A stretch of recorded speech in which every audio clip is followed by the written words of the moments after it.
Hi hello friends, welcome to our channel. Welcome to Vijaya tailoring and blogs అండి. ఇప్పుడైతే మీకు boat నెక్కి thread piping ఎలా వేయాలో చూపిస్తాను. ఓకేనా? వీడియోని వస్తే లైక్ చేయండి, షేర్ చేయండి, కామెంట్ చేయండి. అండ్ మన ఛానల్ ఫస్ట్ టైం చూస్తే సబ్స్క్రైబ్ చేయండి. ఇప్పుడు ఆల్రెడీ నేను క్లాత్ని క్రాస్ పీస్ తీసుకొని వన్ సైడ్ ఫోల్డింగ్ చేసుకొని మనము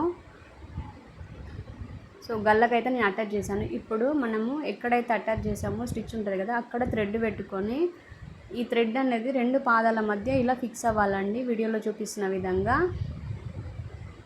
ఇలా నిమ్మలంగా కొంచెం కొంచెం ఒక 1 ఇంచు 2 ఇంచులు ఇట్లా ఫోల్డ్ చేసుకొని నీట్గా థ్రెడ్ అయితే మనకి ఎంత రేంజ్లో ఉందో అంత రేంజ్లోనే ఇలా మూలల దగ్గర కూడా తిప్పి ఇలా వీడియోలో చూపిస్తున్న విధంగా నీట్గా అయితే ఫోల్డ్ చేసుకోవాలి.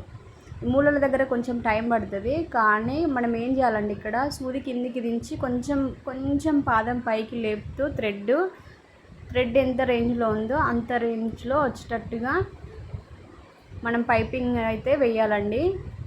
ఓకేనా? ఇది పట్టు శారీ బ్లౌజ్ కాబట్టి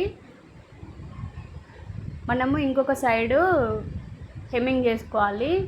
డైరెక్ట్ స్టిచ్ చేయకుండా ఇలా వీడియోలో చూపిస్తున్న విధంగా వేళ్ళతోటి నీట్గా ఇలా ఫోల్డ్ చేసుకుంటూ స్టిచ్చింగ్ అయితే చేయాలి. ఆ మూలల దగ్గర ఖచ్చితంగా సూది కిందికి దించి పాదం పైకి లేపాలి. ఖచ్చితంగా వీడియో చూడండి. ఇలా చాలా నీట్గా ఫినిషింగ్ అయితే ఉంటుంది. మనకు చూడడానికి కూడా లుక్ అనేది బాగుంటుంది నెక్. ఇలా వీడియోలో చూపిస్తున్న విధంగా ఇలా నీట్గా మూలల దగ్గర కూడా ఖచ్చితంగా మూలల దగ్గర సూది కిందికి దించాలి, పాదం పైకి లేపాలి.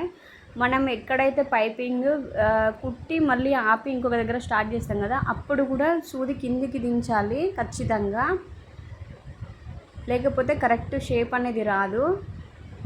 ఇలా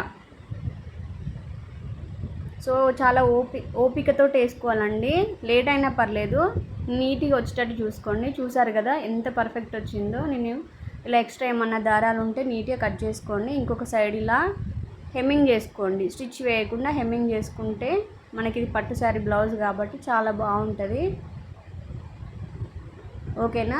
ఇదండి వీడియో. వీడియోని వస్తే లైక్ చేయండి, షేర్ చేయండి, కామెంట్ చేయండి. ఇలాంటి వీడియోస్ కోసం మన ఛానల్ని సబ్స్క్రైబ్